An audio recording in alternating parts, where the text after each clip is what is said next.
Before we do that, we do want to welcome in our Lions beat reporter, Kory Woods, who, in his beat career for Woodward Sports, has never covered a Lions win, and we're into November, bro. Have you thought about it that way, Kory? I mentioned that earlier today because I covered a couple of games last year in the season, and then of course started this season, and I've yet to see a Lions W. You know what? Even from doing it from a photography standpoint, I have never seen a Lions win in person.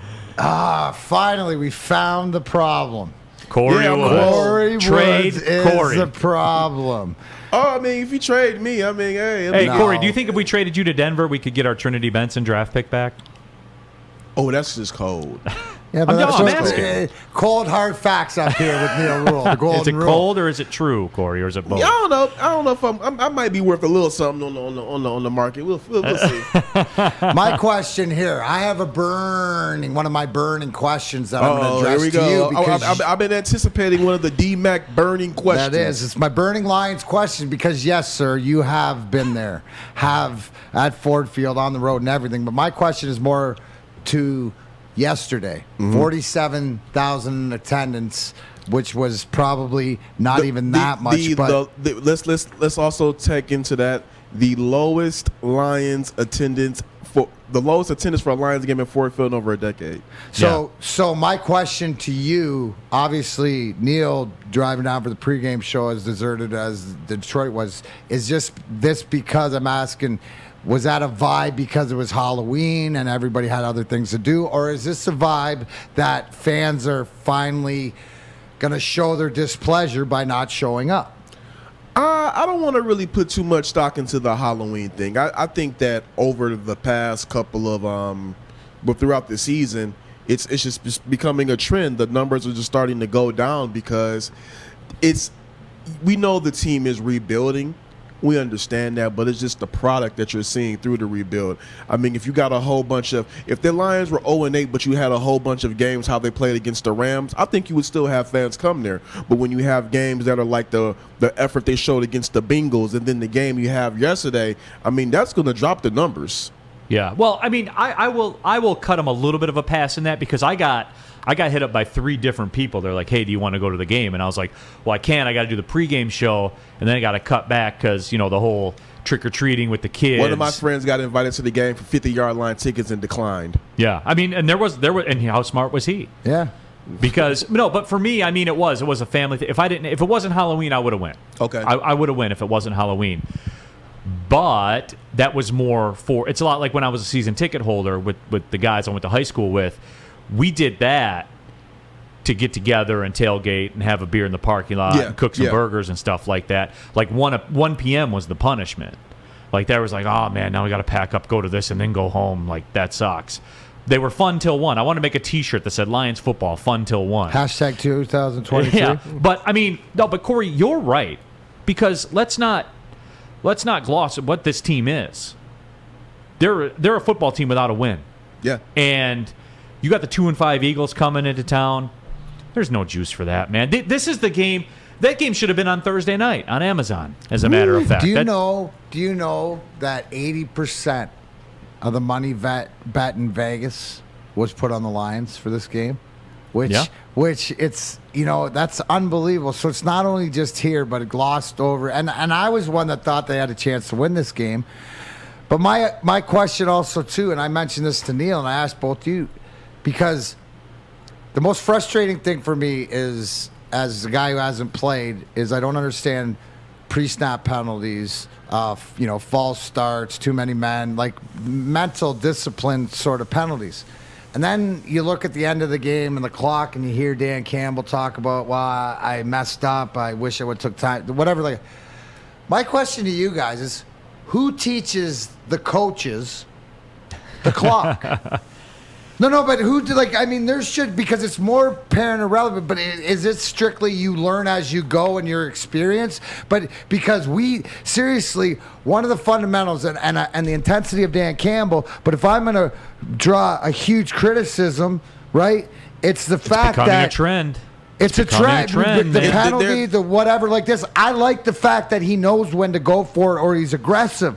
But that does you no good if you can't manage the game and it's becoming so apparent. So, like, I've never heard or somebody like, where is it just that unwritten rule that you got to learn as you go? Because to me, that's a big thing. And until they clean this up, it doesn't matter how much talent, how many draft picks and the stuff they have. These are errors. Now, is this apparent to you because you've been watching? Most definitely. They're a team that is devoid of talent, which is why they're 0-8. Right. But at the same time, there have been small, little. Just I don't even want to say little. There have been errors along the way in each game that he's apologizing for after every game, and some of these are the same ones week to week. So it's just like, okay, are you really? Here's my thing. Are you taking the blame for these errors to a fault, just to cover your players, or are you really just making these coaching errors week to week? Because if you're really just making these same coaching errors as far as, mismanaging the clock and all this stuff, you're making those week to week, then we got to start looking at you, guy. But if it's on some of your players or someone on some of your staff, I know you don't want to throw those guys under a bus, but hey, really, if you're gonna take this bye week to get it together, and then come back out, because this stuff has been happening week to week. Some of the same. It's like Groundhog Day. Yeah. Right. No, as a fan, and to hear you say that too, and that's the one thing. And Robert Colossus says, D-Mac, EA Sports Madden teach us all the clock. And that's true. Know what?